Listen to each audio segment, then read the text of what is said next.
Square it in there, square it in. Welcome, Squareville. Welcome there to the old Shlicketty DooCast.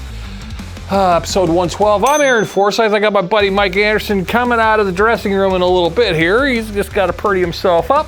I don't know. I thought I'd say hi for a little bit, for a couple seconds, while he does what he has to do over there.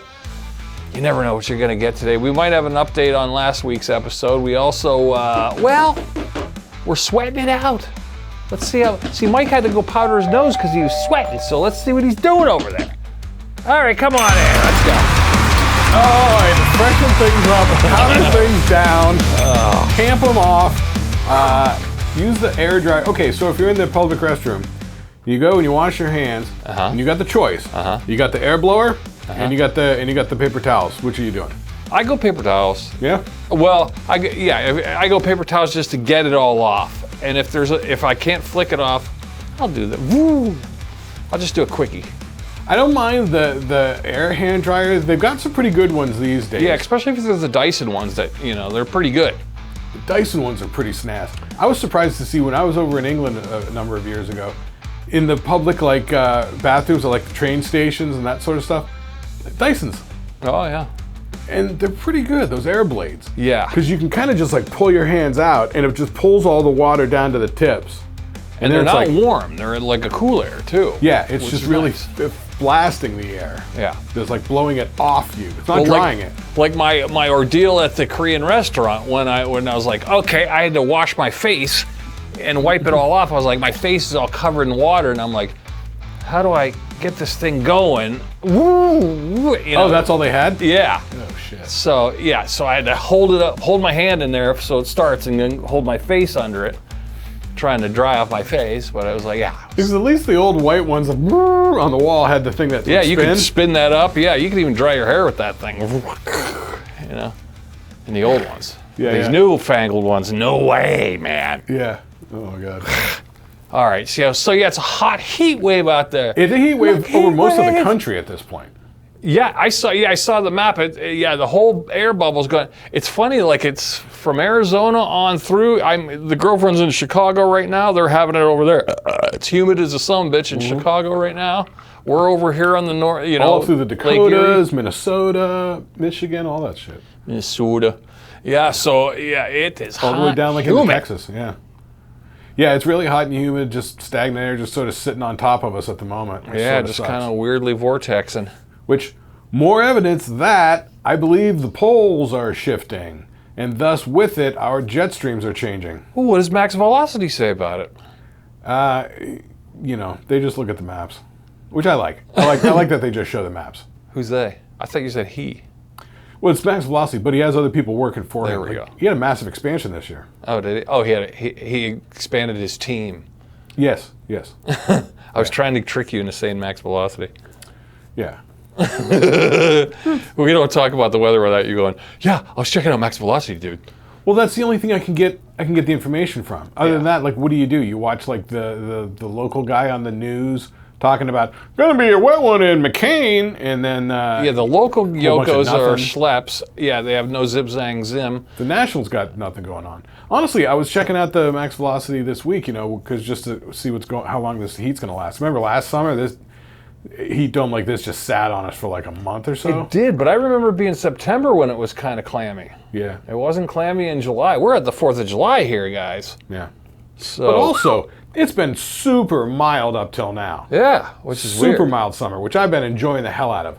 Talking high 60s. Not a lot of rain. Low mid 70s. Yeah, almost no rain. Because usually in the early spring, I don't know about you, I got to mow my lawn 3 times a week. Well, they say April showers bring the May flowers. Yeah, because we didn't get rain much in April or May. Yeah. So the grass didn't grow that much. Yeah, so it's been all right. I'm all right. I mean, whatever, I'll take it. Sure, but you can't shovel it. Speaking of which, yesterday, so for work, I drove down to Pittsburgh. The air conditioning in the truck was cool, but really not cold. So that sucked. So then driving back, it was 70 miles an hour, just blowing on me. Oh, yeah, that's hot. It's like hairdryer hair. Yeah, sort of annoying and loud, but what are you going to do? But then I got home and I was already kind of hot. And then in my car, which had been sitting in the parking lot all closed up with the windows up all day while I was driving to Pittsburgh and back. So the car's hot. Car's still stuck on blowing heater, so even when it's not on, it's blowing heat. It's probably hot as farts in there. Yeah. So by the time I got home, it's a short drive home, you know. Yeah. By the time I got home, then I was like, all right, I'm all hot and sweaty anyway. The lawn needs mowing, so I mowed the lawn. Yeah, your lawn looked like $1 million. Yeah, it looks nice when you just give it a nice and just lay it all. You gave it a high and tight. I was just walking around with it, you Yeah. know, trying to do it because mine's a plug-in mower. I was trying to do it in such a fashion that the cord wouldn't always be in my way. Well, yeah, you got to work from the one side and work over, or work like in a circle. Yeah. Yeah. Because oftentimes I just don't think about it. I go start mowing and Yeah. I'm like, I'll start here and I'll sweep over that way. And it's like, well, then I'm going to be on the cord the whole time. Start on the left and then sweep to the right, and that's not in your way. I'm doing the first mow since the Amish left from the siding, so it's like I'm getting little chunks of little things, you know. Oh my God! Speaking of that, when I was mowing yesterday, Yeah. like 6 times, the mower hit something and it just went shooting out the back right into my shin. Yeah. It's like Yeah. super annoying Yeah. and painful. I knew a dude who ran over one of those. You know how the electric company puts those little flags that Yeah, the in marker thing? flags. Ran over one of those with a mower and it shot him and stuck right in his leg. He had to go to the emergency room. It went right through his back calf. Wow! Right through the meat. Yikes! Oh, I know. Ever since that, I second guess things. Well- 'Cause I used to think, mulch it. Yeah. Well, that's the thing. You're supposed to take 5 minutes and just, walk over the yard, pick up any like your large sticks True. or pine cones or, And I got a big bag hanging off the back of mine, so that kind of stops things from flying back at you. Oh, do you do it with the bag? Yeah, I do it with a bag. What do you do then? You dump out the cuttings from the bag? Yeah, half of it'll mulch, but then the excess will go into the bag. Yeah, See, because I like that. Out in Phoenix, I used to bag it when I would mow the front yard because I didn't want stuff to grow there. So I'd take away all that extra material. But I got out here because, I'm on a corner and whatever, and I bagged it. Dude, it filled up all the garbage cans I had. Oh, I didn't have any place to put trash anymore. Oh God. And I'm like, that's too much. That's like, what, 4 garbage cans? I say mulch it. I say just run it over again. Just do it. Yeah, double. I was like, growing up, we never bagged it. I'm like, what do? I'm like, we just hit it with the lawnmower. Or just kind of rake it and blend it in so it's not clumpy. My Right. dad would say, just get rid of the clumps. Yeah. Okay. So you just I take just kick them around with my feet. You almost Zen garden it. You just go back and forth really lightly with a rake. Yeah. Just to blend it in. Yeah, totally. But most of the time I'm just like, run it and mow it. But Yeah. But luckily, I mean, comes out pretty good. Yeah. Yeah, I wonder if there's a day I won't ever have to mow the lawn again. It feels like I've been mowing the lawn since the 80s. What the fuck is that? Yeah. Well, I mean, you don't necessarily have to. I don't have to, but I can't afford to hire anybody. You got a small front yard though. Yeah, but there's nooks and turns, and like if you That's what hire makes it- somebody, that's I'm what not going to makes pay it annoying. $40 for a half-assed job. And then I see my neighbors get a guy coming in there once a week, and their lawn's like noticeably higher than mine, and it looks like kind of shitty. I'm kind of like, you could golf on mine. Yeah. I like when it looks like that. Yeah, theirs is kind of long. I'm like, you pay $40 for that? Also, when I walk it before I mow it, I'll also take out my little dandelion popper, and I'll always try and take out like, 8 or 10 of those big weed clumps. Sometimes it hasn't been a while. You get like a big clumpy one just pop out. Did I tell you I got one of those from a yard sale? Like what? $2. Oh yeah. A big metal thing. Oh, the metal one. Yeah. Where you stick it in and give it a crank. Yeah. Yeah. It's an old schooler, but it's cool. For $2. Is it working? Yeah. Nice. Oh yeah. Nice. Yeah, I've seen those. They always just seem too big. See, Yeah, it's good for the big spiny ones that you got to get in there and get deep down and get, and give it a crank. Yeah. Nice. Yeah, that's good. See, I started with the little pokey guy that I have because in my backyard was like rocks. Yeah. And so then there was this sort of viney tendrily shit that would grow through the rocks. Yeah. So you could just take that thing and just like grab it and then like spaghetti twirl it. All right. And you pull out the whole, the whole thing. You de-weed a whole area just with one spaghetti twirl. I know. Yeah, girlfriend and I are in a little debate over this. Oh yeah? What's going on? Weeds, weed killer. She doesn't want me killing the dandelions, but then I'm like, well, you gotta kind of kill them so they don't come back. But then it's like she wants them for the bees, so okay, I'll get you. But I'm mowing my lawn enough that the dandelions don't have time to come back. But those are the things you got to get with the popper outer. yeah, I'm popping out. But sometimes if the spine base of it is too much, you pop it out. You got like a little divot in your yard, you know. That's okay. It'll fill in next time it rains. I don't know about that. Yeah. Well, but yeah, so there's that. You know, dude, I don't worry about that because where I live, the goddamn snow plows tore the shit out of, that little slip of grass between the street and the sidewalk? Yeah. Man, they tore that up. Chomped you, huh? Yeah. But I remember when it happened, because, you can see the dirt lying on top of the snow. Oh, it yeah. was during one of those it'll bad be like a snowstorms. big, it'll be like a pancake. Yeah, so I was like, whatever. But yeah, it did a number.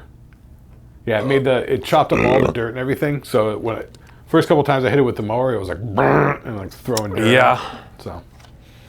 Yeah, so it's a heat wave out there. I hate it. I'm not liking it. But I will say, I said it before. I figured it out last year. Now this year I got a new level. Well, not only you got to regulate. I don't know if you can see the feet here. You got to regulate with the ankle sock. You need the ankle sock. Right. And then the golf pant. Right. Come on, people, golf pants. The conspiracy is the golf people were hiding this since the 70s, probably. Who knows? I don't know when golf pants were invented. Probably I'm thinking like the late 90s, early 2000s. I'm not really sure about that at all. Well, they probably spent an awesome penny for it. Well, now shoot ahead to 2026. And yes, they're all over. They're easy to find. But boy, I'm getting these golf pants, and it's like when you're walking around with it, I'm cool. I'm cool as a cucumber, baby, and it even feels like almost. There's sometimes it's like when the wind's blowing, I'm like, wow, it's like I don't even have pants on. Yeah, that's. But then I look down, and I go, this looks like I'm wearing dress pants. I'm a class act here. I could dress this up. I could put on dress shoes and go out to dinner. Not quite dress pants. Sort of close. Yeah, they're nice. Yeah, golf pants. Golf pants. They look like it looks like a like a sort of hidden tracksuit. No, I have pairs of those. Yeah, I have those too that are a little bit more athletic-y. Yeah, but they're still nice too. Those are nice too. Yeah, I got a pair of sweatpants that Ooh. I don't know if they call them jogger pants or something like that, but it's like this new style where they don't have the elastic at the bottom. Oh yeah, they're joggers. Those are joggers. And they're just like plain straight leg. You need sweatpants. those. The light material's so nice. But it doesn't look like sweatpants. No, yeah, for the winter, not for the summer. Honestly, for the whole. If it's not snowing, I'm not wearing pants. I'm wearing shorts all the time. Yeah, you're a shorts guy. Yeah, these Even shorts. Your guys all wear shorts year round. Sometimes I see some of my buddies, Redneck Dan will wear them all year round. Yeah. You go, geez. Yeah. I guess your thermostat's running a little warm, so. It does. Like I just bought myself a fan for at work. Like a box fan? It's like a 20-inch metal fan. Oh, like an oscillator? No. Ooh, no oscillation, huh? No, just one on a little metal frame guy. Just sits on the ground. You can adjust the angle. Oh, tighten it in. Be a good gig fan. Like a gig fan, shop fan sort of thing. Yeah. Yeah. You can have it shoot upwards like a monitor. Even just having it moving, just blowing across my legs and my ankles, is good. Yeah, I don't know what you're wearing for socks, but I see your socks. It looks like you have ankle socks on, but those ankle socks are covering your actual Achilles tendon and your what do you call those ankle knuckles? The ankle bones? Yeah, your ankle bones. You're covering those up. See, that's where I think your temperature. You got to let that out. You got to let that shit breathe. I say let that breathe. It's the key. Yeah, I know. I've got those socks. Yeah. But the reason I'm wearing these ones that go a little bit higher, these are the first ones that I got when I was like, fine, I'll do the stupid ankle sock thing. Fine. And so I bought these type of ones that, like you say, go up over the ankle. And then I realized, oh no, everybody has them like the tennis ones where it's down cut below your ankle and you don't see it sticking out the shoe. And I'm like, oh, okay. So I got some of those. That's what I've been wearing up until this latest pair of sneakers that I got for work. The tongue in them is sort of... it's because they're kind of work shoes. It's kind of rough and stiff and right there. So you need sock material. Yeah, I need sock material to cushion. Or else it'll rub weird. Yeah, but I took them off when I got home and I put on these Skechers sandals, which are breathable. They're more breathable. But I'll tell you, I like the Skechers because of the sizing. Yeah. Because now I know my size for shoes. I think they're a little dorky looking, but boy, they are comfy. They got all I sorts tried of... those slide-ins, man. I was like, that's all I get. Man, I look like an idiot in these things, but boy, they're nice. They're kind of comfy. I get why they're selling. Yeah, that's what I get all the time now. And for the sizing. Because I do the extra wide. I found out 10, 12 years ago about the extra wide thing for the sizing for the shoes, and I was like, that's what I've been missing. Because I was buying like way too large of sizes. Oh. To try to accommodate my foot, and then I'm sliding around in those. Oh, you know? Then you get blisters, and it sucks. But I found the extra wide thing. So you can go to Skechers, and you can just select extra wide as an option. Or the slip-ins. Yeah, or also the arch support. My feet were hurting when I was working at that hardware store on my feet all day. And I found the arch support Skechers helped a lot. Shit. Yeah? A lot, to where I don't really get the issue anymore. I just, for a joke, slid them on, and they were the Snoop Dogg Skechers. They looked horrible. I don't know the colors, yeah, they're just his brand. They had his logo on the side. Oh, yeah. And the colors, it was like a denim blue with like a weird orange trim. It looked horrifically visually. But boy, when I put them on, I was like, man, these are like air. I was like, whoa. Yeah. Snoop's got it going on. Yeah. Even though I didn't buy them because you look down at them and you go, ooh. Horrendous. Well, yeah. Well, you get that with a lot of sneakers these days. Yeah, they look weird. They look they just look like weird space stress balls. Well, it's like a whole second way of doing it. Like, we're kind of from the old school, like, I don't know, you don't need to pay that much attention to the feet. Yeah, I don't want to draw attention. Yeah, I don't need all these fluorescent colors and all this weirdness. Then there's a lot of people that they like the flashiness of the shoes and the design. Or if they're jogging, they want to be fluorescent so that people see them. Yeah, and that makes sense. And honestly, like, you get like a bright reflective color, that reflective tape stuff, and then the little flashy lights, what more can you do, you know? Yeah. Or a light colored shirt. How about when we used to ride our bikes? We had no lights, we had no reflection. Other than our pedals, we really had no reflectors. No, because they would break off or we'd take them off. Yeah, they would only be in the base of the pedals. Because... I mean, weren't we sort of doing it just to have blackout bikes so that nobody would be able to see us? I think that was kind of it, but I guess if they're on, whatever. But now I see every kid's got a light, every kid's got a helmet, they got the front light, they got a back light, they got flashers. I'm like, Jesus, wow, that's pretty safe. I could see you. You know, growing up here, and you know where I was like growing up. And, suburbia. And stuff like that. Yeah, like super suburbia, where it's like, you don't think about like jaywalking or, No, we just went for it. Riding your bike in the evening or at night without a light on it, whatever, because it's like, because they're like, oh, someone in a car could hit you. You're like, only if I wanted them to, because I can see you cars from so far off. Like, I'm tracking you guys. Like, I know where you're at, don't worry. Yeah. Like, you won't even know I'm there if I don't want you to. Kids nowadays, I know I say kids nowadays, but I get it, because when I was out in Phoenix, I used to ride my bike around just the neighborhood. I just get antsy, because like after I quit smoking, I was like, I always like just being able to pop outside for 10 or 15 minutes, like when you go smoking. Sure. So I'm like, I'm not going to deny myself that, even though I'm not going to smoke cigarettes anymore. If I get the urge to go outside, I'm going to go pop outside for 10, 15 minutes. So I would just get on the bike and just ride around. Just ride around the neighborhood and stuff like that. Daylight still? So it would get into the evening stuff. So I went and I got on Amazon, looked up, compared, found ones I like, a headlight for my bike, and like a tail light. Are these LED controlled? Yeah, they're LED. They're rechargeable. Just plug them in USB-C. They hold a charge for a good long time. They have like a rubber thing, like a little hook that wraps around the handlebar, and you pull it as tight as and hook it. Okay. They kind of sit right there. That's cool. It works pretty good. It's kind of fun going out like in the evenings, like, when it would be like wintertime or whatever, like when it was kind of cold, like it'd be fun to go out and like ride around, And you can do that in Arizona. So, and I can definitely see how it's important there. Yeah, people drive fast. And there's more people. Yeah. Yeah, here it's more about dodging a pothole. Well, and especially like up in, like even my neighborhood now, like I'm at the far corner edge of a neighborhood. There's not a lot of through traffic. Yeah. If there's, any traffic, sort of local traffic. So there's like not a lot of stuff going on. Yeah. Is it that time? The yawns. Well, I got a case of the yawns, man. At 7:40, I start yawning. It's 7:28 right now. Yeah, I get the 7 o'clock dip, I call it. Now you said you've been having to get up early this week, huh? Yeah, the girlfriend's in Chicago, so I got to maintain the farm. I got dogs, I got cats. I got to get up. I got to turn on the lights. I got to start the coffee maker. You know what I mean? So I do what she would normally do in the morning. So I got to start an hour early.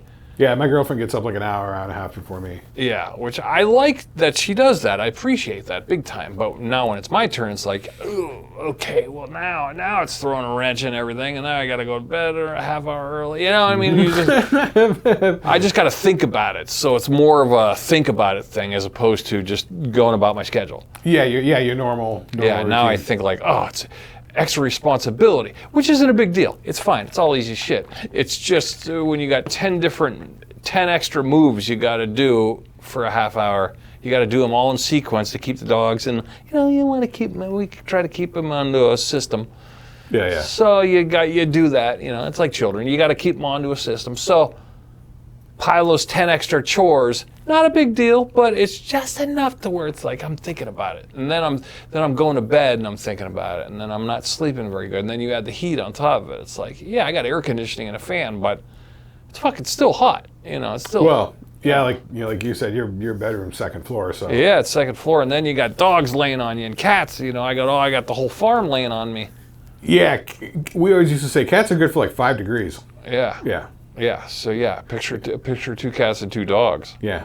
It's like, yeah, Jesus Christ. I don't even know what dogs are good for, depending on the size. Well, you got smaller dogs. I was going to say, depending on the size of the dog. No, they're little heat. Yeah, they're little heat. They cook it up. Yeah, they do. Yeah, which is nice. It's great. I get great pet sleeps. Nothing better than a pet snuggle. But on the other hand, it gets hot. It's adding like 15, 20 degrees. Yeah, and that fan's up there cooking, and you're like, But yeah, so it's just extra thinking, extra movement, extra planning, Well, I think what it is it's just because it's different from your schedule and you're not used to it, it feels like a lot more now. Right. If you give me a week of this, I'll be fine. Yeah, I feel like it's like 10 days to get used to a new routine or something like that. Yeah. So. I always say 1 work week is usually, I can reset in 1 work week.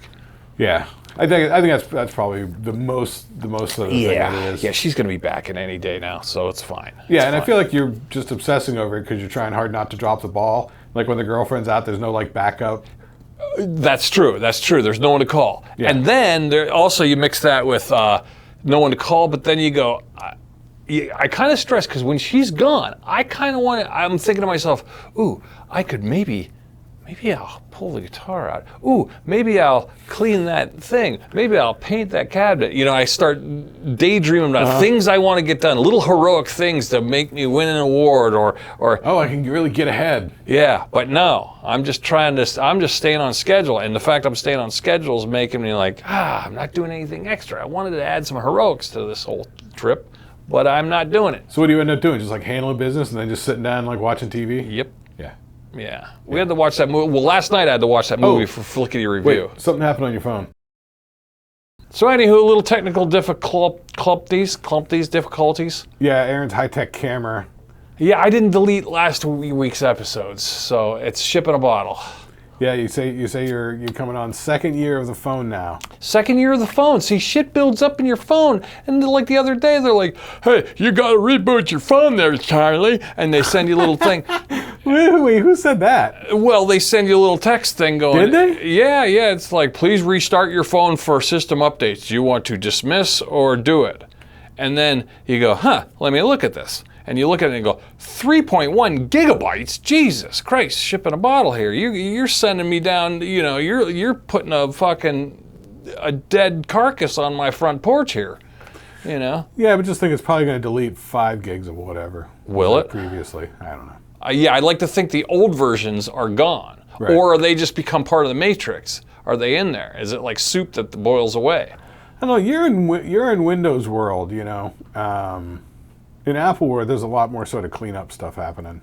Yeah, I don't know what happens. Yeah, I always wondered that. So if I get a 3 gigabyte fucking update, right? That's a big update. I know, it's a major. Well, I haven't got one for a while, so I figure I'm thinking to myself, well, okay, so if there's the one they did 6 months ago, that could have been say 1 gigabyte. Now, did that get blended into the matrix and it's still using the 1 gigabyte, or does this new one replace that? That's what I'm saying. Or they just, okay, well, now that's 4 gigabytes gone. Next one's going to be 6, you know what I mean? It's like, I almost feel like it's a way to kind of like, it's kind of like putting like antiques in your barn. Eventually, your barn's going to fill up and you got to buy a new barn. You know what I mean? We'll get those American picker guys to come out and take your best Yeah, stuff. somebody's got to clean this out here. too long. You know, shit's getting big. You know, yeah, because I just feel like it's like, there's too many things in the barn. Well, it does build up. That's why, like with my new computer, I'm trying to keep it as clean as I can. Trying to really minimize what I'm installing. You know, keep an eye on the downloads folder. You know, that sort of thing. But even just like, trying to get the music software from the old computer running on it, it's like, if I open up any of the older like metal projects I was doing a couple years ago, it's like, oh, it's missing the Roots amped plugin, virtual guitar. Oh yeah, and you get a little error message. Yeah, and it's like, oh, I gotta go download that. And there's one clairvoyant that I had, and it's like, oh, it doesn't have clairvoyant. And I'm like, all right, well, I'll go download it again. I went to their website, and it doesn't look like I'm able to download it again. I can purchase it again. Yeah, remember back in the day there was drivers. Remember drivers? That's a whole Windows world. Yeah. Yeah, the screw over on that is nobody told you back in the day, nobody told me that when you do and install the drivers, you got to install the drivers 3 different times because it installs drivers in 3 different places. Like if you put on like an audio unit, like a AD converter, you need to install it as an audio device. Drivers, you need to install it as a USB device, and you have to install it as something else, with the system. There's like 3 different system levels, and they all need, because I remember many times like installing, the drivers, and then it pops up again, install the drivers. I'm like, I just did that, cancel, and then it never kind of works right. Oh, yeah. That's Windows craziness hell. Yeah. The Apple stuff is nice because it does upgrade. It's all compatible. It gets fairly It'll tell streamlined. you what's going on. It tells you what it's doing. Yeah, they take care of a lot of basic stuff. Yeah, whereas Windows likes to okay, can't do it, sorry. And then you don't know, like, so is half of it on there or not? Yeah. Like, I hate when they go, okay, it's downloading something onto your computer, and then it's like, oh, use a little counter, and it gets halfway there, and it goes, oh, you're out of memory, or you're out of da-da-da. And it stops, and you go, wait a minute. So is the carcass of the old one that half went down there laying in the barn, or is it now gone? You know what I mean? It's like, how many times do I got to keep doing this? Well, you're talking like system updates and stuff like that. Yeah, like I always wondered that. I'm like, I wish I knew more about it, that I can get in there and go nosing around, but I don't know what I'm looking for it because it's all tech speak. No, I know. You gotta watch some videos and poke into it a little bit and do some research first. But I would say, would you say 3 gigs? 3 gigs is a lot. Yeah. That's a lot of data unless it's like, uncompressed audio or I video think what files. they're doing, they're adding into the AI. I think it's the AI upgrades. Might be. Could very likely be. Like a weird Gemini thing, or a weird, you know how you talk to your phone, or trackers or stuff. I don't talk to my phone much. No, but it's listening. Yeah, they always say that. Yeah. So I'm telling you, man, I could, if I just say the word, I don't know, avocados, all of a sudden, man, tomorrow, I'll guarantee you I'll have like an ad for avocado toast or something, like a recipe or something, or a band called Avocado. You know what I mean? It'll keep... No, I know. That's been a proven thing. I've never had any instances of that because I think I turned that sort of stuff off. I don't give it permissions. And you're not on social media, so you don't see the crossbreeding that it does. No. Yeah, it's all... I know I got to get on the social medias, at least for like, for knowing what's going on, for, promoting, gigs or whatnot. But I really don't want to be on social media. No, I've been on it a little bit. And it's just, it really makes me feel bad. Yeah, it's overwhelming. No, I know. See, I'm kind of half on the fence. Like TikTok, I hate it. Stimulation overload. Yeah. But I like my Facebook because I'm old school, and I find Instagram pretty all right. But there is times when I get like my Instagram feed is all like, now It used to be like, oh, hot chicks and guitar shredders. Well, now it's turned into like more comedians and things like that. So it's fine, and it's like, all right, it's a little more pleasant. Sometimes I get sucked in. So all I do is the YouTube, which I know is not social media, but that's where I consume shit in the YouTube Shorts. Yeah. I do have a lot of stand-up comedians popping up in my YouTube Shorts now, which I like. Yeah, and I always thought, well, is this my algo, or are they just the ones just pumping out the content? It's a little of both, probably. But I find Instagram not as hateable. Yeah. And it's not as vitriol, and you could curate, you do have control over your algorithm a little bit. Like if you just keep going, I don't want to see that. Like if all of a sudden, you see some dumb political thing pop up, you go, oh, screw them. And you could say, I don't want to see this, I don't want to see that. And you keep doing that a few times, it'll change your algorithm, which is good. Yeah, because on YouTube, sometimes I get sucked into But Facebook, it'll just keep hammering you. It'll keep hammering you. Really? Oh, God, the guardrails are off on Facebook. But I find Facebook, it used to be pretty good. I liked it, but I think the guardrails are off. Well, I feel like Facebook is for like official business stuff. It's just for us old typers, the Gen Xers and stuff. We like it, but kids, like my daughter and them, Facebook's for old people. For social media, yes, but in terms of getting the message out, everybody distributes everything on Facebook. When I was in film school, there were like Facebook groups 8 years ago for the school stuff. I know, but the point Instagram's is, king now. Is it more so? Yeah. Like if there's some sort of local joint and they want you to know what the upcoming, But Instagram's owned by Meta. It's still Meta. Yeah. I don't know. It's all what you're into, and your tolerance. Some people, like Substack's kind of cool. I like Substack. A lot of writers and stuff like that. Yeah. What is that? I've been hearing about that a lot. I know it's for like Threads writing. is not annoying. My Thread algorithm is pretty hard. Threads is kind of like. What's the Substack? Substacks is more like people writing. Writers will put their blog. It's kind of like a bloggy version of X or like Twitter, but imagine a bloggy version where you're not limited. So it's like, I could put out my weekly newsletter, and it's a lot of you can subscribe to somebody, So there's a lot of that. Follow them. Yeah, you follow them, but you only get like minor excerpts of their little bloggy blog. But then if you're on Substack and you say, hey, I really like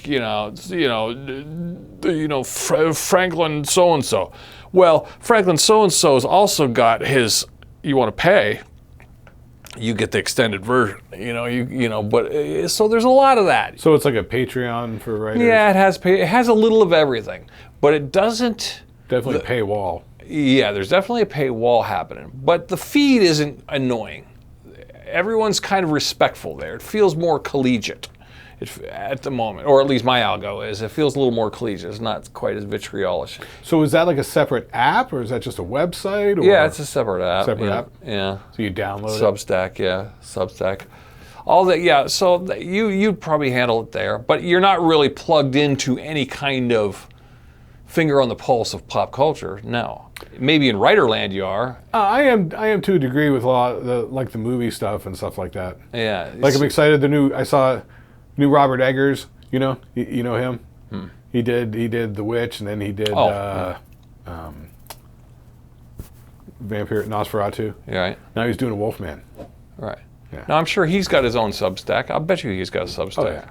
And he's probably talking to his fans and whatnot. And he probably has like a daily or weekly posting that he does. Yeah, so it's kind of like, remember in the days of blogs? It feels very bloggy. It's like blog, but instead adding up to the minute version of like a Twitter, to where you have a feed and you go, oh, so-and-so he was just talking about his thing. And you click on his thing and he's like, oh, he just wrote a blog today. Oh, he just wrote another thing. You know what I mean? So it's like you have direct access to them. You know what I mean? Yeah. So it's kind of nice. It's kind of nice like that if you want it. I find Substack's pretty a little bit more finger in the air, wine sippy. But Instagrammy's pretty all right for visuals. It's fine, but Threads is all right. Blue Sky can't handle because Blue Sky turned into is the same thing that probably Truth Social is for the Red Hats. Blue Sky is just all you're yelling down the pipeline of there's no alternate thinking. Everybody's, you know what I mean? So you're getting the tidal wave of blue thinking, the blue wave. Well, but I mean, is that all that's being discussed? It feels like it. Yeah. It feels like it. Like the red hats stay away from blue sky, and the blue skyers stay away from truth. Social, Yeah.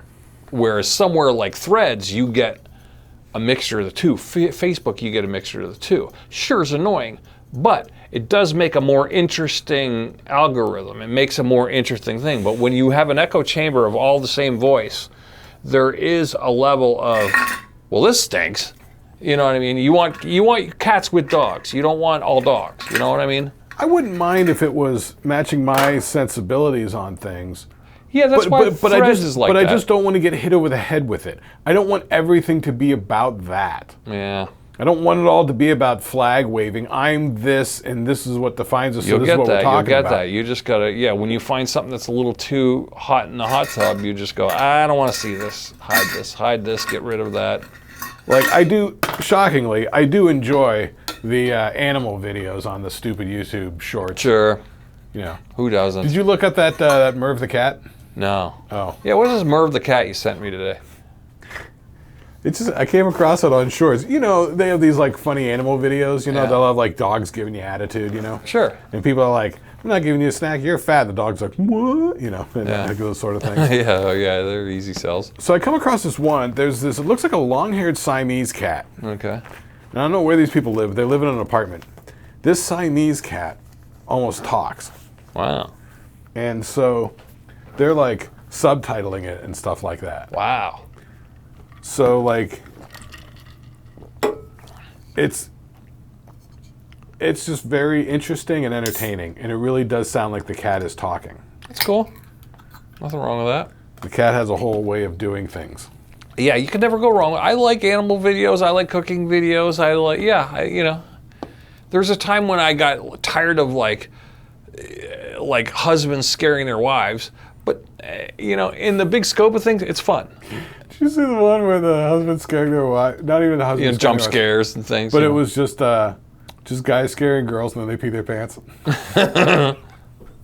Yeah, just boo. They were doing it at like doctor's offices and shit like that. Yeah. Like nurses were doing it to each other. I mean, I'm an old boomer, so old Gen Xer, so that shit entertains me. But kids are way beyond that.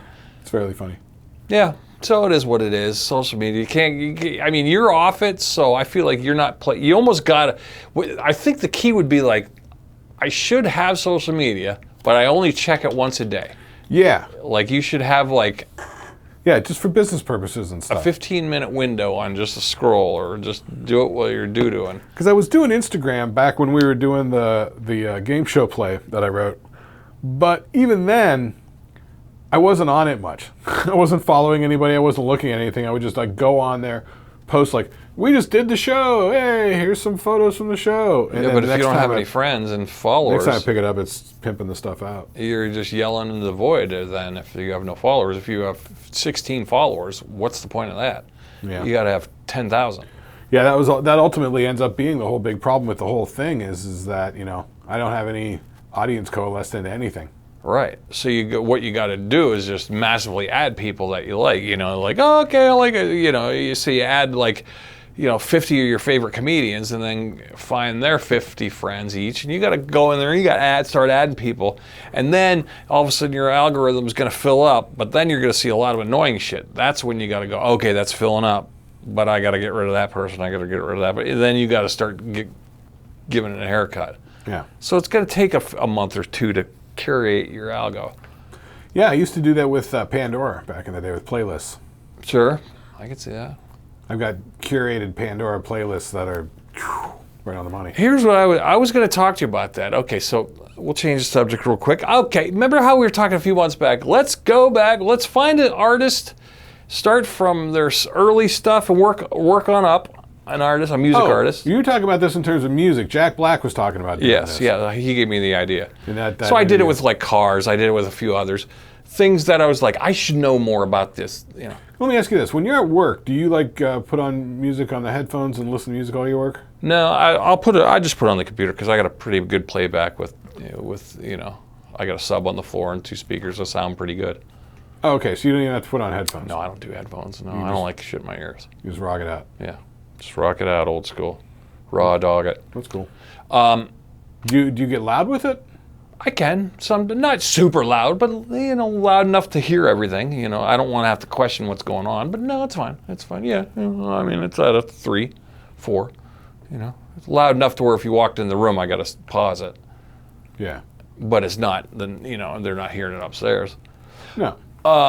So I went in. I did a little mini deep dive. I didn't realize this, but I was like, I wanted to, because I was making fun of Joan Jett. I know. No, no. Did you see that she had a documentary? I haven't seen it. I'm going to ask you if you've seen it. Dude. She's the real deal. She's the real deal. She's a rock and roller. Yeah. Well, I didn't go back to the Runaways stuff. I don't know too much about the Runaways, which that's a whole arc in itself. But I wanted to start with her solo stuff. And I remember having the original album when I was a kid. You know, I got it from the record club. I liked it. But I was like, all right, let me listen to these simple songs, you know.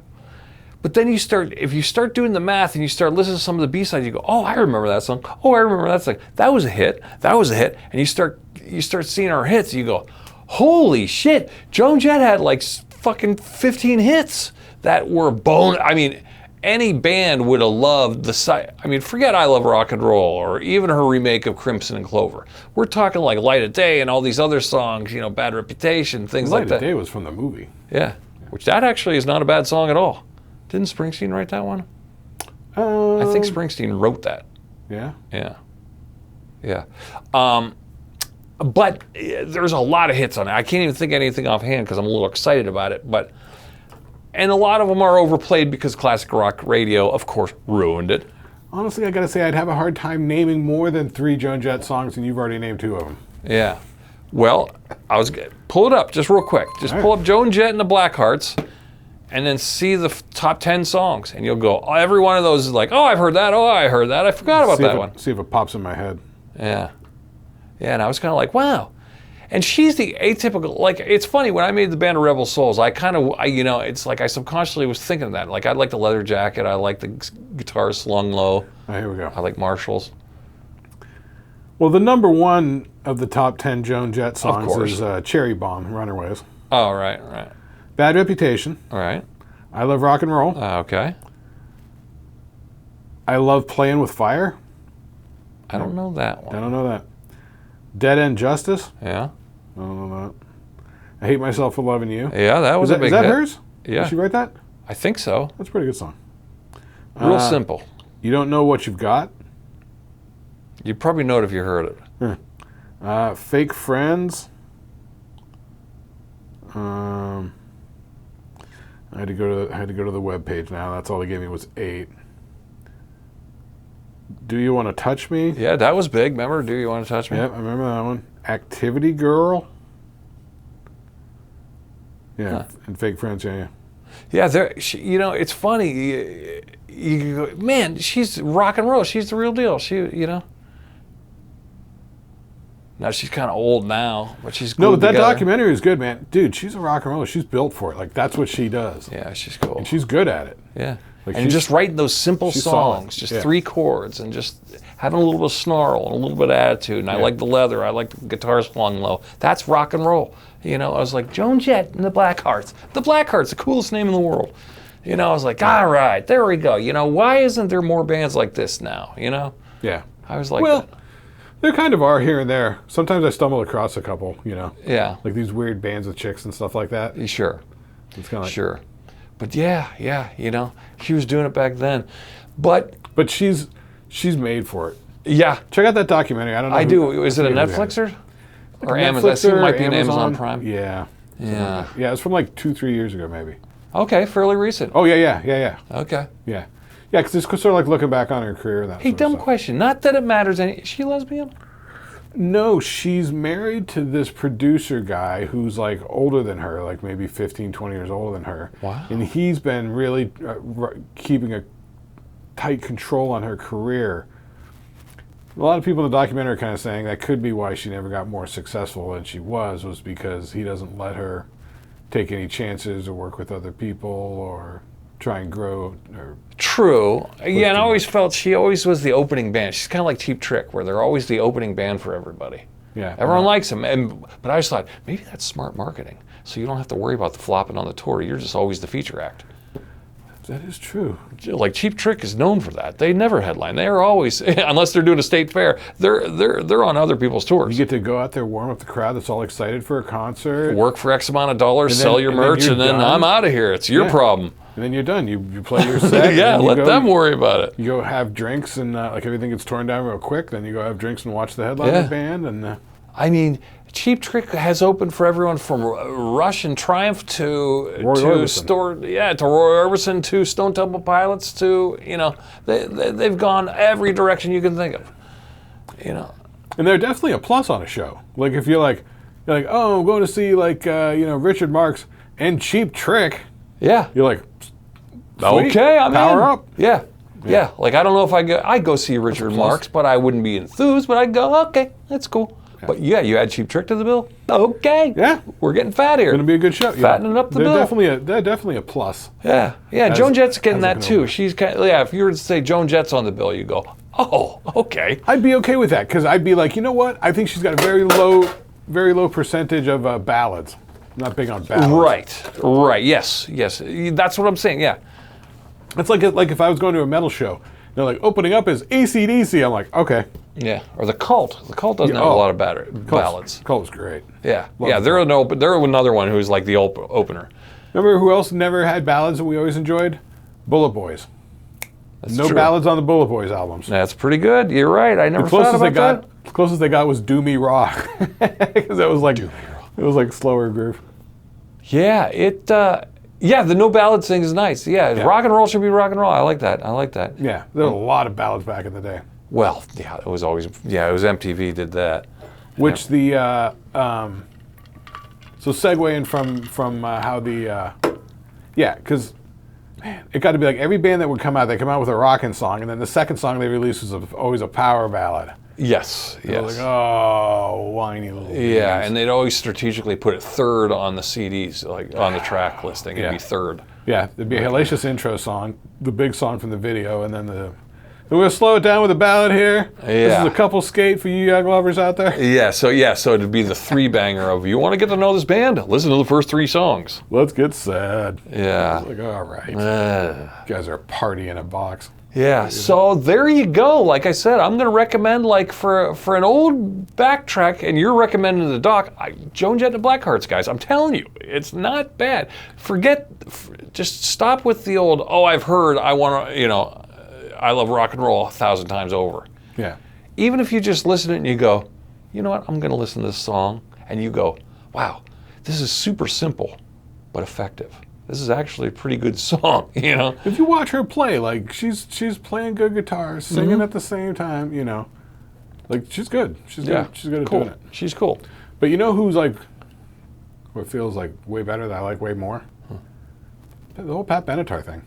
Oh yeah, and Neil Girardo, yeah. Even that MTV stuff, like Neil Girardo's always been my Love favorite is a Battlefield. His guitar leads, Neil Girardo's. He's probably the best there is, or was. I mean, he's still around, but I mean Steve Lukather's still around too. Yeah, so, true. I just loved his style. But yeah, I always loved Neil Girardo. He just had that simple, like Les Paul into a Marshall. Yeah. In 1982 sort of sound. It's great. It's perfect. He played all the guitar on the Rick Springfield albums. Yeah, you told me that. I think I looked that up. Yeah, because his leads are just, there's something solid. simple about his leads that are just so good. But Pat Benatar and Neil, they're still out touring. They're still doing they were doing the interview great, but they circuit. still have the rock and roll spirit. Didn't they do all the Billy Corgan? Recently? And they've been doing theater tours as an acoustic thing and unplugged and a band. Yeah. Still hanging in there. Yeah. Just doing theaters. Yeah, those guys are great. I mean, really good songwriting. Yeah. Really good songwriting. Yeah. But that goes back to, like I said, it's like when you start from the beginning of their first record release and then move on. You know what I mean? And go in succession, and then try to overlook the overplayed songs. Don't fast forward them. Listen to them, but listen to them in context, and then you go, oh, I get why that one's sticking out. I get why that one's a hit. You know? Yeah, you know, that's the thing, is the lost art of the album. I feel once Apple iTunes came in selling the 99-cent singles, I feel like the album has gone out, where you don't get that sort of like track listing of this into this into this, where you get that sort of like, oh yeah, you put this song third or fourth, now it's like batting cleanup in the whole order of everything. Right. You know? Yeah. Pulling a song out of context. Yeah. I mean, some records are like that, where they're just like, oh, they're just patchwork quilts of like compilation songs. Yeah. But I like when they have a theme, and I like when they kind of blend together. And the artist, I mean, all of us musicians, we all curated what order they go in. We all had a say in that. We loved that. That was just part of our creative process. Wait, what do you mean? Well, when you recorded 9 songs with your band, you didn't go, put them in any order. Oh, No. I do. Oh, I don't say put them in any order. I say, no, there's no way that's going to go last. That's got to go first. That's got to go third. That's got, you know what I mean? And then all of a sudden, consensus-wise, you all figure out like, yeah, all right, we pretty much got it down. I always deferred to the other guys in the band that were more worried about it, like you were. Like my guitar player would be like, no, we got to do this and then that one. We can't do that song into that one. That one needs to go there. Probably want to start with this. And then you'd go, well, but that one has the best mix, but that one's more radio ready. Oh, well, that one has his voice sounds really good. I didn't ever feel that too strongly about it, other than like nuts and bolts stuff. Like, you don't want to play a song that's rooted on F sharp right after you played one rooted on F, because it just sounds like a half step off people's ears. You know what I mean? You got to break it up a little something. If you got one that's in F, do the next one that's in D or something. Just get off and break really it up. thought of it that way, but no, and you can usually tell it too. The studio quality clash. Sometimes studio quality of songs, like. Well, you're talking about quality of mixes or something like that. Yeah, because you can usually tell like, oh, that's definitely a 1, 2, or 3 song. I mean, and then there's some that you go, that one's just not popping off the vinyl. That one's just not working. That's going to go to the back half. That's going to go back to the number 8 slot. No, I never did that. I always made sure that the mixes were good to go. That's not the way to look at it. The mixes weren't good to go. You had to get in there and fucking... The album is the lost art, though. I love the album. I love making it a record, I loved it. The art, the fold, the thing, the music, the everything. I like to go from the mind to the shrink wrap. There's a whole world in between that it's all covered. It's fun to do if you're listening to 9 Inch Nails' Pretty Hate Machine. Okay. Look at that as a concept album. Sort of interesting. Well, I mean, I don't think it's an intentional one, but he had a central thought and a concept. Maybe. Well, not concept, but he had a vision, a direction. Yeah, but I think if you look at it as like these are all related somehow, some sort of way, it's fairly fertile. Yeah. You almost wait for the Easter egg from another song to pop up in the others. So you go, I could see him doing that. Well, you just look at all the lyrics and stuff like that and what they're talking about, and then it's kind of like, it's like it is sort of unintentional. It's not as belabored as like Operation Mindcrime or something like that. But, it's meant, But it's still like... it's more like a David Lynch movie where you go, does that weird scene have anything to do with what we just saw earlier? And you go, it's the same kind of a scene, but is it? Yeah. From a different angle? It's almost like the whole thing with like editing for film is that, you got this and you got that, but when you put them up against each other, the juxtaposition of going from this to that, it's saying something about it in the connective tissue. Yeah, and to do it in audio form as a whole is conceptually the same, but it's a whole different art. And if it's not beaten over the head like this song is this, like it's all one big story like King Diamond with Them or something. That's almost a little forced. Yeah, it's a little like, you don't want it forced. Yeah, it's a bit much, a bit heavy-handed. Yeah. Maybe calm down a little bit about it. It can be sort of interesting. I always thought that one was sort of fun to listen to. Yeah. You ever think I know that was another thing with the girlfriend being out of town. I was like, man, I wish. No, I don't want her to be gone any longer. But if she was going to be gone another 2 days, I probably would have maybe pulled a guitar out or gone to the studio, because I've been getting the itch to make a song, but I can't do it because once I get there, there's no going back. It's going to suck me in. It's build a VCR. It's the thing. You know what I mean? It's a fruitless endeavor. I do a lot. But I want that. I know I could feel the tugging at my soul. But it just feels like, I'm feeding the pigeons here, you know? I do. I mean, because honestly, sort of a little bit, because I got the new computer and trying to get the software all going on it and stuff like that. Been sort of cracking into some of the older metal songs I was doing a couple of years ago and stuff like that. Yeah, I thought maybe I could curate my fix by remixing an old song. Is that what you're thinking? Like going from scratch? Well, I was thinking like the bare bones, like, okay, let's get all the tracks up here, and it's going to sound like shit, but let's do it from a new, fresh perspective, since it's been 10 years on these songs. I have been doing that like in the last year or so, where it's like, I'll go in, I was doing this like a year and a half ago, where I would, like, take the song almost from like scratch raw tracks. Yeah. Almost like a new project. Just import in the drums, the bass, the guitars, right. The vocals. Put everything in clean. Start with that and just see how fast I can get to a good, solid, punchy mix. Because now I've been doing it enough that I have a good game plan of what I want to do and how it comes out and how it ends up going. And then it's like... Oh, the how fast is a good question. Yeah, I've never thought of it how fast. Because I've taken months and like tweaked and like... Blah, blah, blah, blah. Yeah, some songs But it's like I've that. done enough now over the last couple of years to where my ears are more dialed in. I know what I'm looking for. I know, because it's like, you get sort of like you're delicate with stuff or whatever. But I'm to the point now where I'm just like hack and slash. Oh yeah, like you go in, all right, let's do it. Yeah, boom, there's boom, way boom. too much boxy low end. Just let's scoop that out, and then you go in. You're like, let's like, even with the audio processing on this thing, let's pump it up, cap it off. You're right. Yeah, I'd be more confident about my choices now, whereas back then I wasn't confident about an executive decision. Right. Whereas now I just like put a limiter on it. Yeah, let's get it done. Whereas back then I'd be like, should I put a limiter on it? Yeah, just make up gain, auto gain it to 0. Let's get in the ballpark and go. Yeah, you're right. And I'm curious, if I was to do that with an old song, would I make it better than it was, or is there magic to the old mix? That goes with the old conundrum. Does your old mix have a weird magic that just happened at that time? That you ran back and did car tests 10 times and made the perfect mix. If you're talking about for you, I would say no, because I think what it is your ear just gets familiar to it.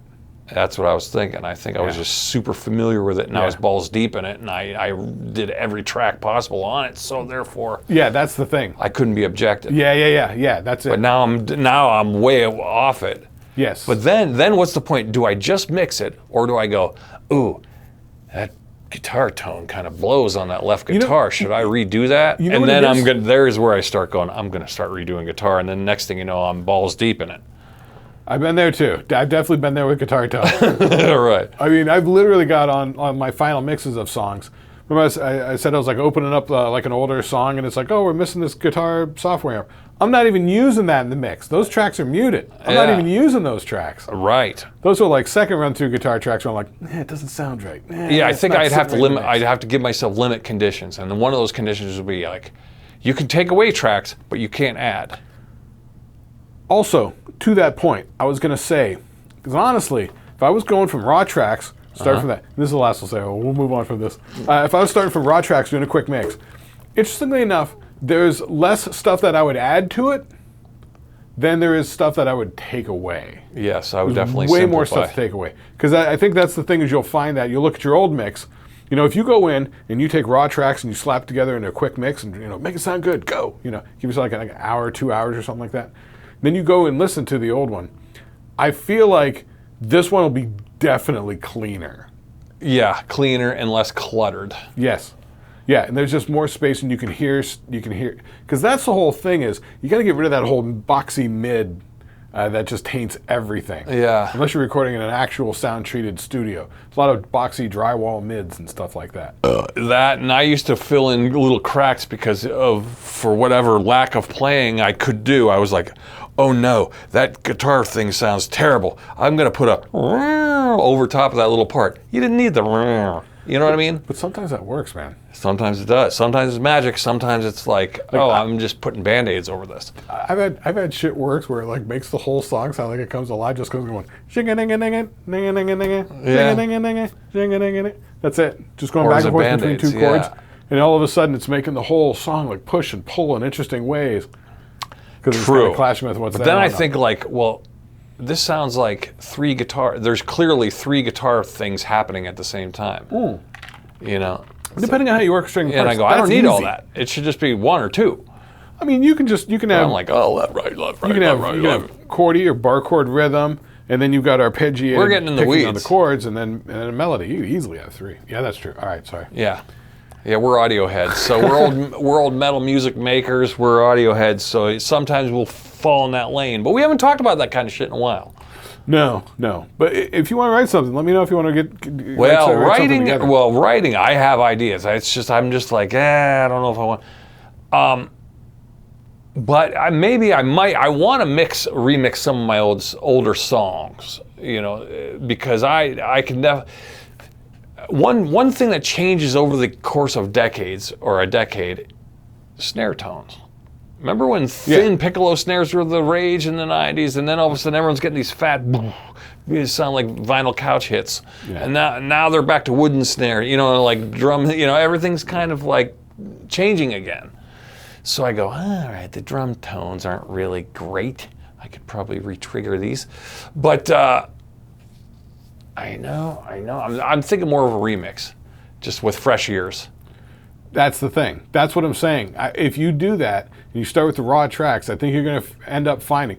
Don't listen to the old mix at all until you're fully done and you're like, that's it. Then A/B them. Listen to them together.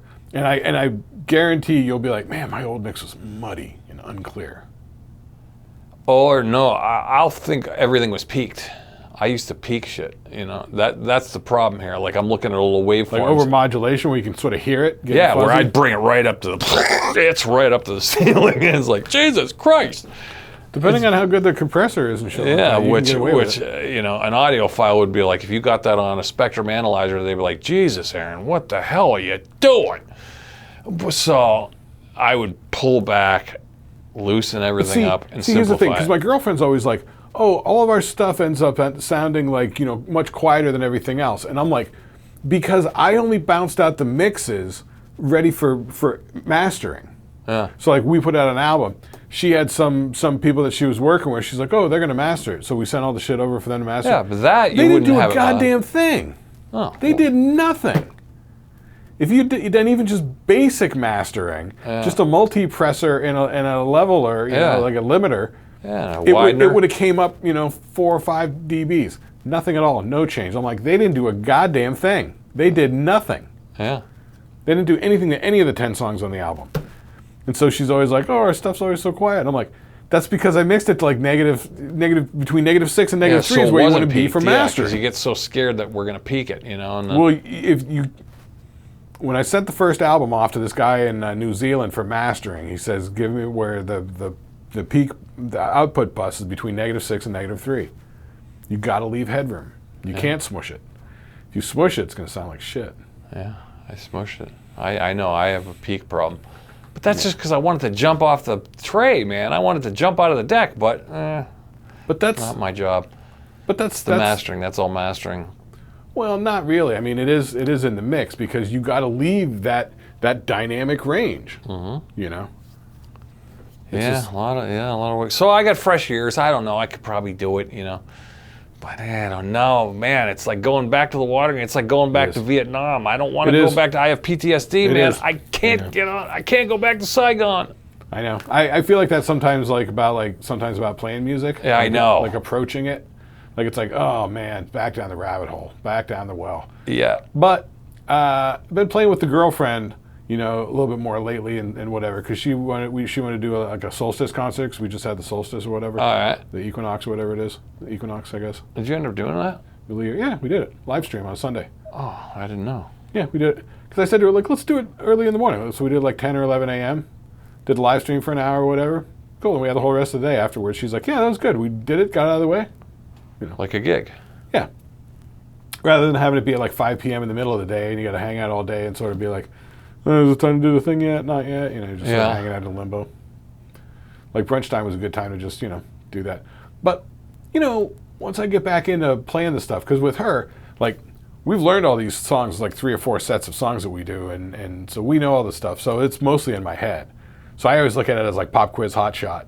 You know, it's like, I don't know what we're playing. I don't pay attention to the song list or whatever. I go, call it out. That's what I've always done, jamming. The whole time I'm like, call it out. Give me a click, click, click, click, and we'll go. You know. Yeah. So she'll call the stuff out, and then I'll be like, you know, and then I'll play it. But my recall's pretty good. My mental recall's pretty good, and my hands recalling shit's usually pretty good. Yeah, I think I have that too. I wonder if my muscles have atrophied a little bit. Yeah, you lose longevity. the calluses, you lose the strength, and the stamina. Stamina, yeah, the longevity of playing something, yeah. I used to be a 3-set guy. I could hammer it down, but now I don't. I think I'd be about 8 songs, and I'd be like, ooh, we need a break, guys. Well, my heaviest stuff out there in Phoenix was like, it was hard, physically hard to play those songs one after another. Yeah. So in order to get ready for gigs, I would play through the entire 45-minute set twice a night, every day. Ooh. I go for work, I just fucking hammer through it, play through all the fucking, you know, just like, a lot of work. and then just do it all. Because if I could do it twice in a row every day of the week, the one day of the week I only have to play it once should be no problem, was my thinking. I also too, like, I question, like, I haven't been singing as much. I'd like to start singing again too, but ever since I was doing some research on the vocal cords. Yeah. And I didn't know this, so I had RAI therapy where I had to take radiation because of my thyroid. But your vocal cords are right on your thyroid, leaning up against them. You know what I mean? Oh. So I don't know if things have changed, but well, here's what I can tell you from when I was in music school. We had ear training class, or singing class, something like that. But for me, it was mostly like ear training and stuff like that. Sure. Get yourself a little keyboard or something like that, something that's got, you know, fixed pitch to it or something like that. And just every day for like 15 minutes, go in there, randomly hit notes. Hit a note, hold it, and then match it with your voice. Oh, yeah. And just do that, and after a month, that'll significantly strengthen your voice. Yeah. Yeah, I used to always like sing to the radio and shit like that. I haven't done that in you're probably years. just way out of practice. I am too. If anything, my vocal muscles are just weak and atrophy. Yeah. But I think once they build up, I think I'd be back in action. I think, give me a month of that. I think it's definitely a muscle sort of thing where it's like, you got to sort of practice it and be on top of it. I've always found sight reading music was like that for me too. If I'm out of habit of sight reading, I'm like, what? I never even did that. I would write the notes on it. I just like take the sheet music and go B, A, E, E, E, and then I just run it that way. Yeah, I do too for a cheat sheet. Yeah, because I don't have time to. I can't do quick math. But I got good at it when I was back in music school because I was terrible at practicing. Yeah. But I was good at like in the moment sort of doing stuff. So. Yeah, I found my ear and my instincts worked quicker than my eyes would in a weird way. My ear worked quicker. I don't know. Oh well. Anyway, sorry. Music talk. Yeah, how are we doing on time? Music ramble. I had well, we had a little break. Did you have anything you wanted to check over? Oh, let me check my list. Check your notes. I jotted down. Oh, that's the thing for the Shlicketty review. Guys, you got to tune into the Shlicketty review cast. This week is, I don't want to say a banger. This week's going to be a clanger. All right, how about this? Is this a hot take or is everybody on this bus? Cherry Pepsi tastes like cough syrup. Definitely if warm. Yeah. If you put it over ice and it's fizzy, cold and fizzy, no, I think it's a winner. Yeah. But if it gets a little bit room temperature or beyond, that's cough syrup. It's cherry. Yeah. Because we associate cherry with cough syrup. I find anything cherry, liquid-wise, simulated cherry, is terrible. I think that's what it is. Yeah. Man. Ugh. You don't like that? What's with all these new flavors of Mountain Dew? Are there? There's all these boutique Mountain Dews out. I don't know. I don't know much about it. I thought I saw. Well, I don't drink the shit. I thought I saw they're doing a big push to advertise Mountain Dew for some reason. Like I think on Like a rebrand. I knew they had a new logo cooking. Yeah, which something like is that. Similar. It's just faster. It just looks more speedier. Yeah. Yeah. I mean, maybe their sales are dipping. Maybe they're not riding as high as they were 15 years ago. I don't know. I feel like they're doing the criminal was... mistake, which like seltzer companies would do this too. Once they have a good thing with the rebrand, they go, ooh, we got enough capital. We got enough listeners now. We're going to expand it to 10 different flavors. And it's like, ooh. And whenever they do that, they're spreading the portfolio too thin. Well, yeah, it does split your base. I mean, because then you have it's the like Code Red. remember when there was like 15 different kinds of Doritos? You go, what are we doing here? There still are. Is there? I always thought there was like maybe 4. I even tried the spicy nacho ones. Too much. It is too much. Yeah, and they got all these boutique flavors, which I get it. You can't just have, it's like having a gum company. You can't just have grape and remember when there's 2 kinds of Bubblicious? Yeah. Bubble gum and grape. Yeah. You can't stay in that world. I'm sure you got to expand. I get it. But come on, eventually it's like, what are we doing here? You got, you can't. Yeah, Mountain Dew. There's all kinds. They had like a cream soda Mountain Dew and shit. That's just dumb. Yeah, it looked like, what are we doing? And Dr. Pepper's expanding into different flavors too. Are they? Yeah, there's a whole thing. Dude, I mean, it's sugar water. And it's Dr. Pepper. I thought Dr. Pepper was a flavor in it. It was, you know what I mean? Yeah, that's the brand. I don't know. They're like a one-trick pony. Like they're not rolling out RC Cola Orange. Yeah, you can't have like orange root beer. Yeah. Or can you? Sun-kissed root beer. Speaking of root beer, I brought this. A root beer seltzer. Oh, the root beer seltzer? Yeah. Yeah. The effervescence is root beer. I bet. But it's not as sugar because there's no sugar. It's just a seltzer water. It's root beer effervescence, but it tastes like water. Man. Pretty good though. All right. How about this? Okay. How exactly are you supposed to eat rice? Well, if you were eating it with chopsticks, you're an idiot. Well, eating rice with chopsticks seems like a joke, doesn't it? Well, if it gloms together, so it's... Yeah, if it's clumpy rice. And you can sort of mush it together and sort of pick it up and, that's pretty good. Well... But if it's well-cooked, fluffy rice that is not sticking together... Well, that's the thing. Then eating it with chopsticks seems like a cruel joke.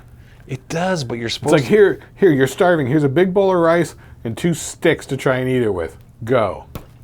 Well, what are you doing? But as long as you're not a gluttonous American, maybe that's the whole thing. Take your time. Eat it. 1 grain at a time? Not a grain, but maybe like 4. How many you can fit onto a little... With the chopstick? Yeah. Maybe that's the thing. Relax. Eat. Take your time. Let it digest. Don't be shovel it in like a savage. But that's what you normally see. Normally they have the rice in a bowl, and they put the bowl up to their mouth, and they have the chopsticks, and they just shovel it in. Oh, they use They use the double chopsticks as like a little shovel and shovel it in. I will say I don't use a spoon with the rice. I like the fork with the rice. The fork with the rice is almost maddening. You get the rice and it all spills off of it. It just doesn't stay. Well, you're getting the wrong rice. White rice that's not sticking together. Well, yeah, but when it's puffy and it's fresh out of the rice cooker, you ever cook rice in a rice cooker? I used to, but now it's so much better. It's so awesome. The girlfriend just does it in a saucepan. Maybe that's your problem. That's crap. The water ratio, she'd get it off all the time, and I'm like, you gotta measure that. She's like, just too close enough. I'm like, that's why it comes out sometimes good and sometimes not. Yeah. No, use the rice cooker, 1 cup versus 1 cup. 1 cup of water, 1 cup of rice. Yeah, there's a ratio to it, but yeah, it ends up just after a while it just cooks down and it absorbs it. And if you got the right amount of water, it absorbs all the water, and it ends up perfect. And it's just fluffy, Yeah, and that last cycle of steam gets it all. Gunk. Yeah. Which is good, but with the fork, it's maddening to try and eat. Yeah, I mean, I go with like a good-sized spoon, like a soup spoon sort of thing. Yeah, but then you eat it all too quick. That's the thing. Have you ever eaten enough rice? You eat your rice too quick, and then you have all your, say, chicken and mixed vegetables. Then you're out of rice. And then you go, wait, I got all this chicken and mixed vegetables, and I ate all the rice because I ate it with a spoon. I wouldn't go that far. That's like eating all your French fries before you tear into the burger. Yeah, that's kind of what it is. That's why the spoon, it kills too much of your rice content, unless you got a shit ton of rice. But I feel like you're going to go through it too quick. And I feel like that's sort of the way that they, the way that they normally do it with the rice bowls. They're just shoveling it in. Well, why don't you ask him? Why don't you call him up? Who? Say, hey, young Ping, why don't you call him up? Say, hey, how do you eat your rice? Let me ask you something.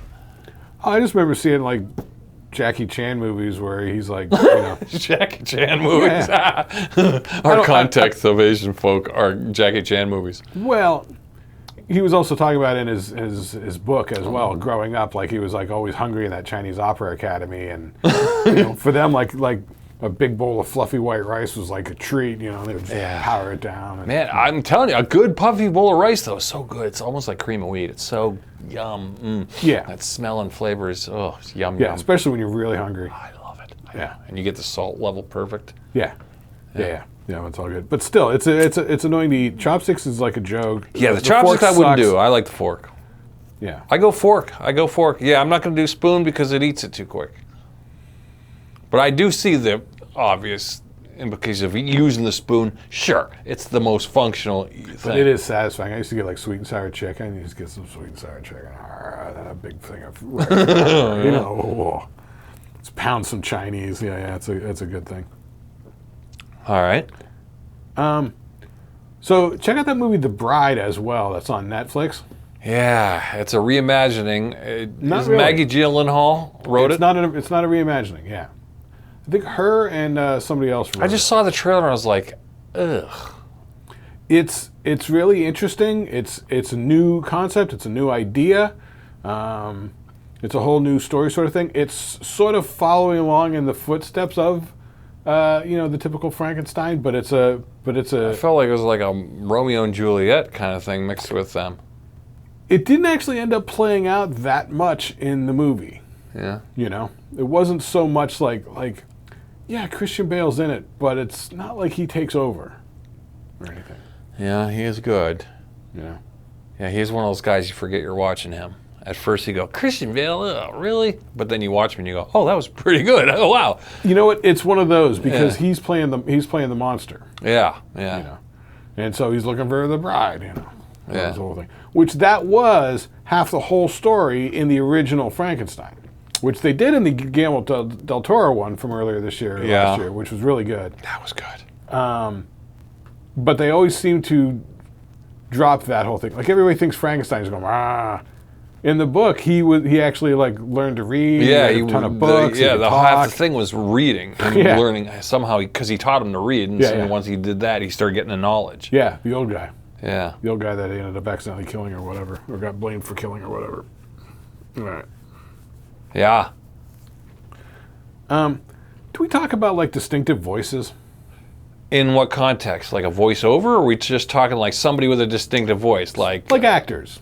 Like an Alan Alda has a distinctive voice, or like Ray Romano has a distinctive voice, you know? Yes, exactly. Okay. Exactly. Like, there doesn't seem to be that many of those around these days. Like, well, you do, like, say... Like, who are the current actors or actresses with distinctive, interesting, and identifiable voices that could be used as a basis for a cartoon character in the future? Like, a lot of our cartoon characters... Their voices are just impressions of like old actors. True. Well, Putty's a good example. Putty from Patrick Warburton? Yeah. Patrick Warburton, his voice Yes. across the board, you recognize it, and they use him for multiple characters. Yes. He's a modern recognizable guy. I think you're right with Ray Romano. Ray Romano's got it. Yeah, he's got Gilbert used to be one. Gilbert Gottfried had kind of a weird voice that everyone would, you know. Yes. Let's see, who else? I mean, you could sort of say the Woody Allen, but Woody Allen says he was just ripping off Bob Hope. Yeah, and that's just that New York Jewish it is 70s voice. Yeah. That's pretty common now. Yeah. Yeah. Well, I mean, but if you're talking new people, yeah, you're right. I mean, is there anybody new? I mean, so here's some sort of like, all right, these guys are like older now, but these are sort of classics. Christopher Walken. Of course. Nicolas Cage, maybe. Yeah. Jeff Goldblum. Of course. Yeah, they sound like all the people that comedians do imitations of, open mic comedians. But that's the thing. Their voice is identifiable enough. Yeah.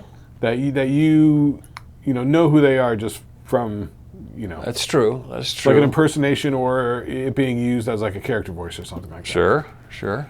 So I'm just wondering, of the younger hot comics out now, is there anybody that even seems like they're in that sort of ballpark, like an iconic, unique voice?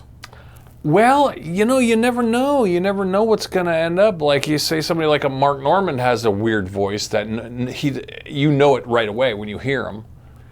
Yeah, but it's also sort of very flat and one-dimensional. Yeah, it's just kind of Yeah. Yeah. Sam Morrill's sort of that way too. Yeah.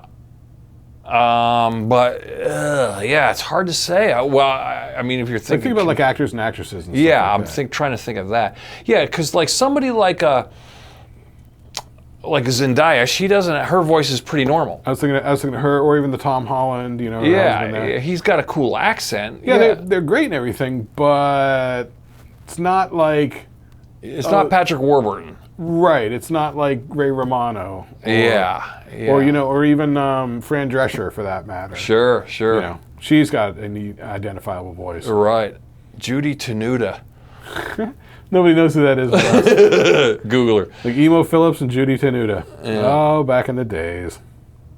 Yeah, you're right. There's not a lot. I mean, maybe we would notice it if we did. If you go, oh, that's so and so from the voice of that cartoon. See, that's the thing is you usually end Like up. there's that dude who does the voice of what's her name from Bob's Burgers. He's a dude, but he does Lauren Bouchard. It does Belcher, Tina Belcher's voice. He was just on a pod, and he's the voice of Tina Belcher. I have not watched a lot of Bob's Burgers. Oh man, I like the Bob's Burgers. Most people do. It just has not grabbed me. Yeah, I just watch it in succession. That's one of those ones you pop it on and you just let a marathon play, and it's fine.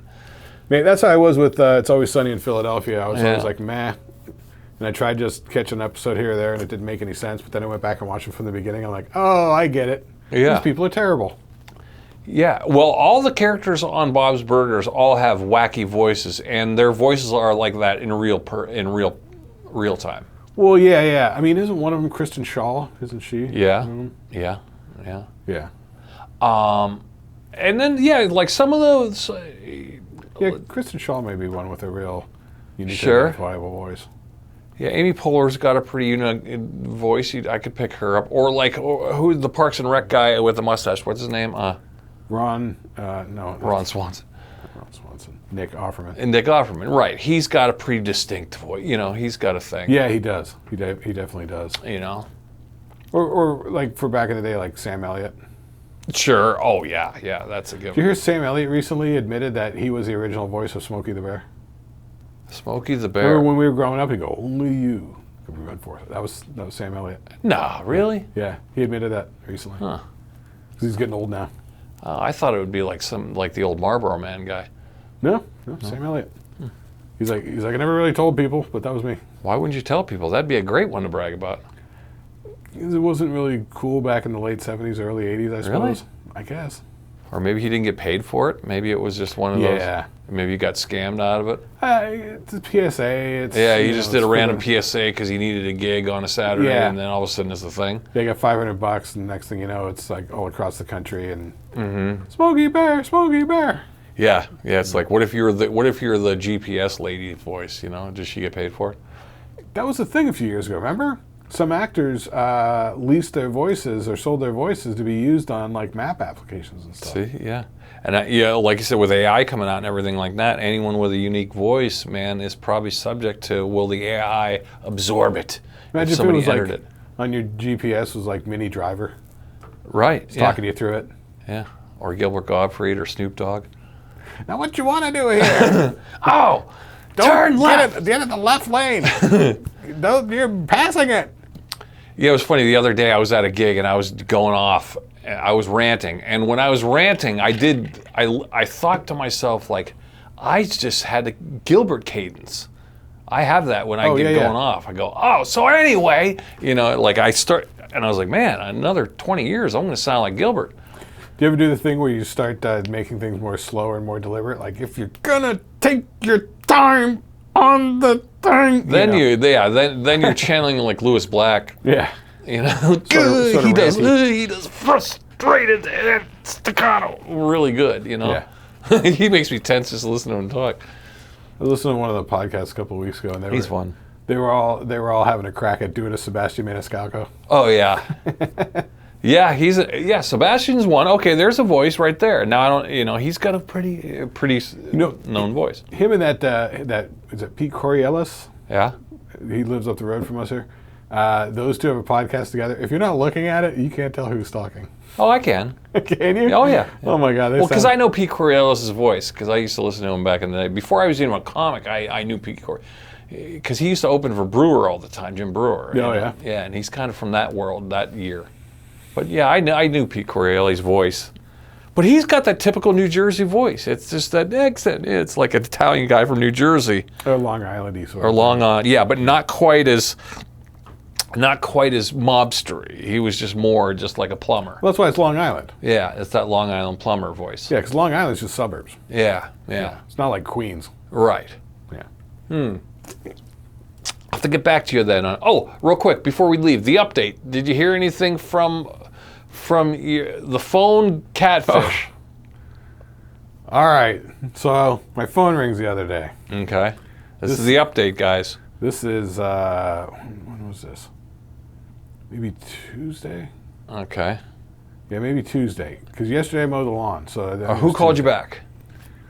So it was the manager guy that I was talking to originally. Oh, the original scam. The original guy was Tyler, and then he kicked me up to his manager, Sam. Oh, they want to close the deal here. They're trying to close it. Yeah. We got a live one here, they're saying. And so he's like, how come you're not taking the deal? What's holding you back on the deal? And I'm like, because I don't think you guys are legit. And he's like, what do you mean? He's like, we're calling from T-Mobile. I'm like, I don't think you are. You're calling from just a regular area code. You're not calling from a 1-800 number. It doesn't pop up on the caller ID on your network. Yeah. Saying T-Mobile in any way, shape, or form. Just a regular number. Mm-hmm. It says from Texas. That's all it says. And I'm like, and you sent me an email, and it's not even from a T-Mobile.com. What do you say? He's like, oh, that's official. That's the official address. I'm like, it's not. I'm like, everything I get from T-Mobile, it's at t-mobile.com. Like, that's their whole domain. Well, I know, but how come you just didn't hang up on these people to begin with, or are you just stringing them along to see where they go with it? He got me all excited about the deal. I really want the deal, but it's not a thing. All right. So anyway, Okay. so yeah. So I'm telling him, I think you're a scam. I don't trust any of this. What do you say? Well, of course, and then he's getting sort of like pushy with it and sort of annoyed. Trying to close the deal. He's being Right. telemarketing. He closed the deal. Right. Why won't you just do what I want, sort of thing. He's not being that overt, but I can sense it. I used to do this. I was a financial crimes investigator. Mr. Investigator, you almost fell for the easiest sucker crime of the century. No, I didn't, because I did sniff it out. Well, yeah, but you listen to it, and most people go, fuck off. Take me off your list. I was hoping for once something good might be coming my way. I thought the Lord was going to shine on me. I was like, man, this is, like you said, too good to be true. Too good to be Too true. good to be true. So I'm talking to the guy, and he goes, what can I do to prove to you that I'm legit from T-Mobile? You want to do you want to call T-Mobile and do a conference call? I'm like, okay, hold on a sec.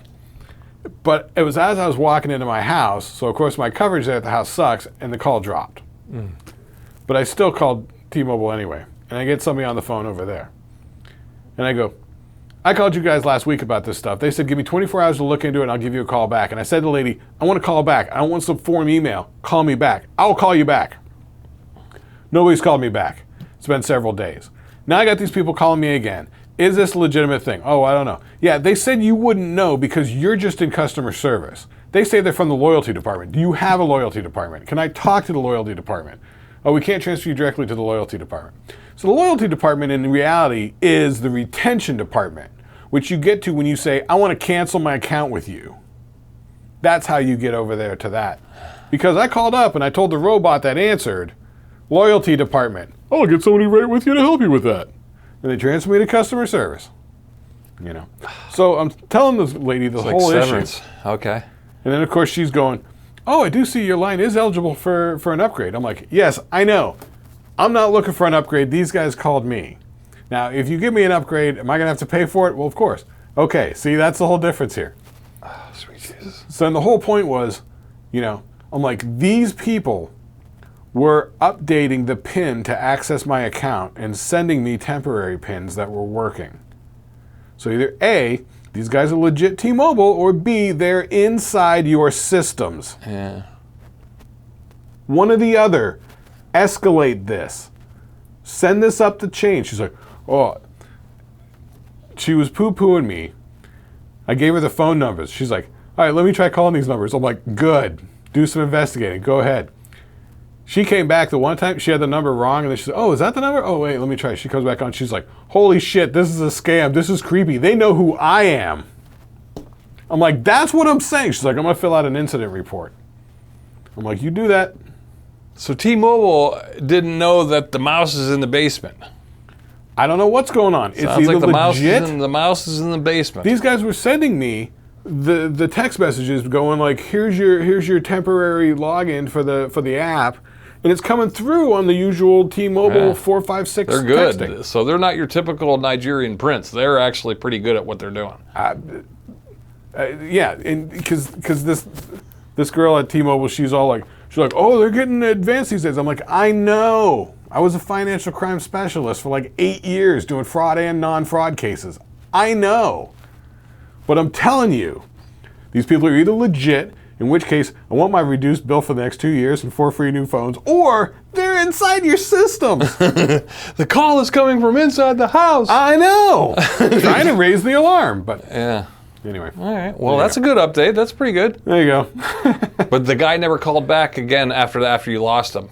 When you tried to do a three-way call and you dropped him, you haven't heard from him yet. No, I didn't see the point in going forward with it. You know, they're doing their high pressure sales tactics, which is what I was getting, you know, from the whole like second interaction with him anyway. It's like, you know, you gotta do this now.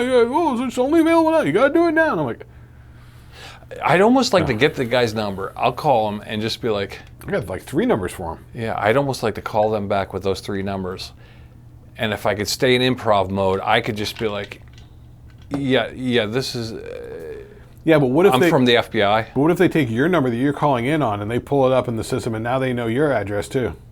Yeah, I don't know. Maybe I could block it somehow. But I'll figure it out. I was thinking, what if I could just say that I'm from the FBI and counter prank call them and say, we know who you are. Let's say... If the FBI is really doing that, they're not going to tell you. But also, number 2, I think it's illegal for you to do that. Yeah. You're not allowed to say you're from the FBI. I don't think so. Even if you're with this. Yeah, I guess it's like faking like you have a badge. Yeah, which I see people get busted with that on YouTube. Yeah, it's true. Dudes have like light bars and stuff from Amazon, and they're wearing like tactical vests. And they're trying to swerve through traffic. No, they're pulling people over. Oh, that's insane. And then the real cops are like, saw your vehicle and you didn't have any markings of where you're actually from, so I wanted to see who it was that was in there, because I know all the cops around here and I don't know you. You know, one of those sort of things. Wow. Yeah. I've seen a couple of them where they pull in some older guy and he's like, I work for the government. You got some ID? Like, no, they don't let us carry ID on us. I'm undercover, you know. Oh God, these people. And these cops, they're like, how can we verify any of this? Yeah. Because what if he's telling the truth? But what if he's not? He's probably not. He's just a nut job. They can't take. But there's all nut jobs. There's all kinds of nut jobs like that. Oh my God. Way nut jobs. It's crazy. All right, guys, we gotta go. All right, cool. Thanks for watching. You guys are the cool kids. Give us a like, give us a comment, subscribe. Definitely tell your friends about it. Come hang out. You know, we're not talking about political stuff. We're not bringing you down. We're just chatting, shooting. We're just shit, hanging, man. We're hanging. Talking about stuff and things. So cool. We'll see you guys next time. Flickety review too. Bye.